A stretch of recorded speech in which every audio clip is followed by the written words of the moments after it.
And that was a kind of hallmark of their early days. They latched on very quickly to what worked and what sold. And they were very commercial in their minds. I mean, so they got voicings like that. They knew excited people. They knew that it excited people when they shook their heads. It was all pretty calculated stuff. They had it together, though. They knew what they were doing.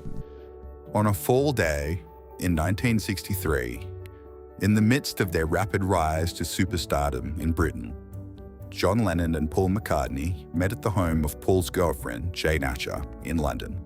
My mother had a small music room, which is a little upright piano and a sofa and a music stand, where she gave private oboe lessons when she wasn't teaching at the Royal Academy up the road. And when she wasn't using it, Paul would sometimes use it to go write on the piano. And there was one occasion where John came over, and they were downstairs for maybe an hour or so. And Paul called up the stairs to my room where I was and asked if I wanted to hear the song they'd just finished. There were no guitars, John didn't bring a guitar with him, so they were sitting side by side on the piano bench. And I sat down on the sofa. And they hammered out this brand new song called I Want to Hold Your Hand and asked me what I thought of it. So that's a memory you don't forget. What did you say? I said it was very good. The truth is, that's a good question, and the truth is you immediately asked them to play it again, which is, of course, the test of a hit record. The chord that made the song, which is I want to hold your hand. That was the whole bit. We were in downstairs in the cellar and I was on a piano and Paul was on a harmonium, or vice versa. And we were both playing at the same time, and we had, oh, you got that something. And then he hit that B7 chord just as we were both playing chords, and I turned and said, that's it. On October 17th, the Beatles headed into EMI Studios. They were to record a Christmas fan club album, finish work on their cover of You've Really Got a Hold on Me, and record their next single. They had seemingly just reached the pinnacle. They headlined Sunday night at the London Palladium, and afterwards George was quoted saying, "We've done it all now.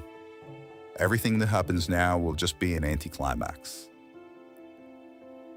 Only a few days afterwards, he was proven wrong, as they were booked to play the Royal Command performance in November, in front of the Queen Mother. It was in this context that they headed into EMI to record this next single. How long did it take you to do this song? Just a day, just an afternoon, I think. Yeah. But they worked it out pretty well. And the nice thing about that is the vocal harmonies they were doing. You know, when you've got I Want to Hold Your Hand, they hit that high sort of open fourth, which is a great sound. We'd always liked I Want to Hold Your Hand. It was a little sort of more R&B, so it was just sort of the direction we'd wanted to go in. And we loved the guitar, John's pumping, vamping guitar. That go, boom, boom, boom, boom, boom. It came off great on the record, great sound. Their song publisher, Dick James, was present for the evening session when they finished up I Want to Hold Your Hand. The vibe, as always with the Beatles, was jovial. George said, "Is Mr. James here to count his money?" It took 17 takes and just a few hours' work, but I Want to Hold Your Hand and its B-side, This Boy, was complete.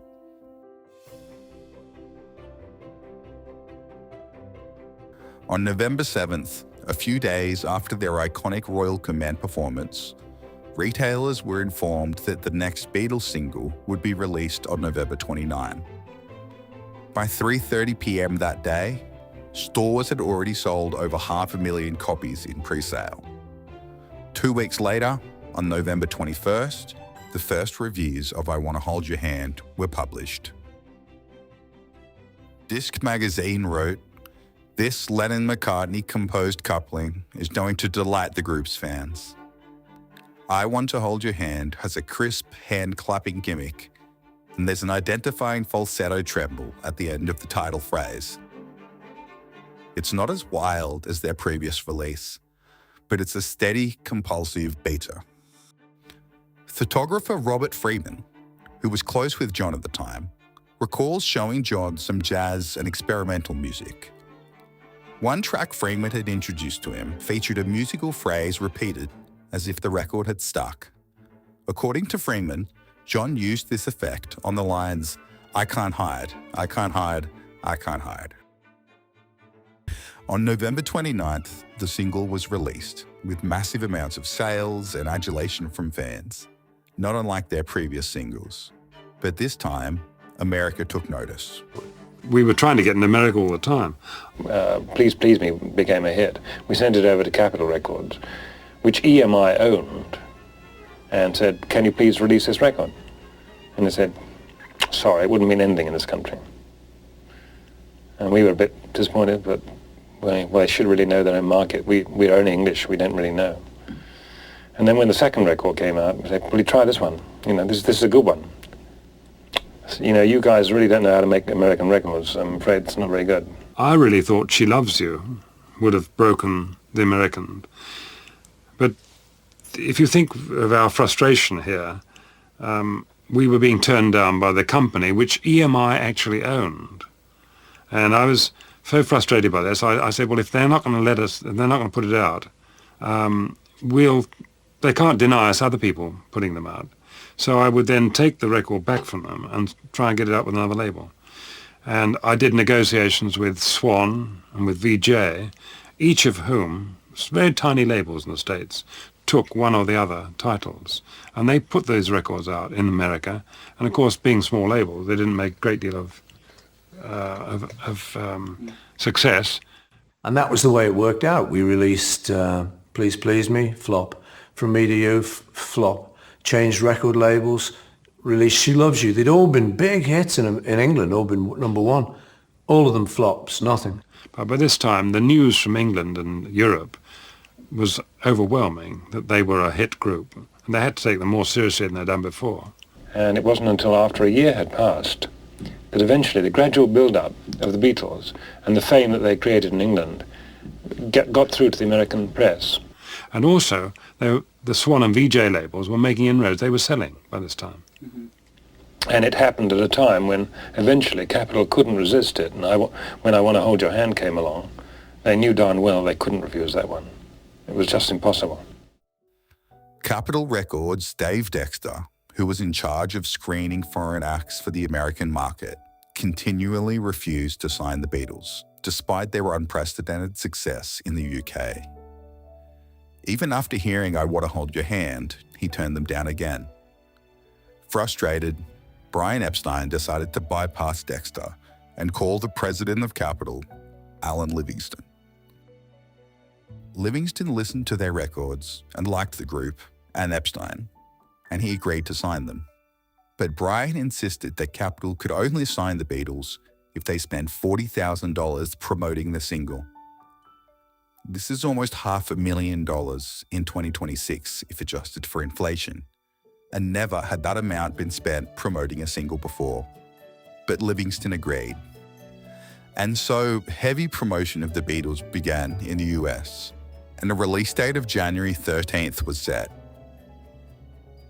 But Walter Cronkite, a 15-year-old girl living near the nation's capital, and a DJ, set in motion a chain of events that led the label to begin distributing the single 3 weeks earlier, on December 26, 1963.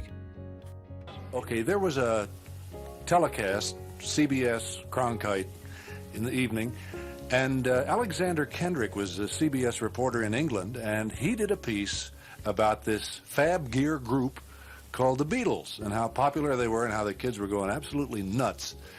And so I saw it and thought that's interesting and thought nothing more of it. And about 2 days later, I got a letter from a listener, Marsha Albert, 15 years old, Sligo Junior High School. And she said, I saw this on television the other night, and if these guys are so great, why can't we hear their music here? And I said, well, there's nothing we won't do for our listeners at WWDC. So let's see if we can get the record. And I checked with Joe Wilson, who was in charge of promotion and client relations and stuff. And she said, I'll check with Tony Linney at BOAC, which is now British Airways, and see if they can't get us a copy. So prior to the release of the single in America, Carroll James arranged for a copy of I Want to Hold Your Hand to be delivered by a stewardess with British Overseas Airways Corporation. The single literally flew in from Miami Beach, BOAC. On December 17th, James had Marsha Albert come into the station to introduce the song, saying the famous words, "Ladies and gentlemen, for the first time on the air in the United States, here are the Beatles singing I Want to Hold Your Hand." The station was inundated with requests to play the song again and again. Carroll James sent a copy of the single to his friend at a Chicago news station, who then made a copy that was sent to St. Louis, and soon Capitol were forced to move up the release date. While the Beatles were in Paris in January 1964, I Want to Hold Your Hand rose to #1 on the American charts. When they arrived in the US in early February, they were greeted with a level of fandom that had never been seen before. They're standing on the ramp, or rather on the stairway, going down. There's that fabulous hairdo, and one of them is standing, and he's jumping, and he's wiggling, and he's waving his fingers. Oh, look at him wiggle! Look at him wiggle! Look at him wiggle! This is just almost impossible to describe. Hundreds of persons have gathered around the Beatles down on the ground. Apparently, this has been quite an event for the old-timers out here at Kennedy Airport. They've seen a lot of dignitaries come and go, chiefs of state, world-renowned scientists, artists, but nothing to compare with the Beatles, they tell me. Oh, they're locking arms now. Apparently, they're going to make a concerted effort to get through into the building, where in just a few moments, a scheduled press conference will begin. Murray Decay is downstairs, manning a Wins microphone, and will be covering every exciting move and minute of the Beatles here at Kennedy Airport.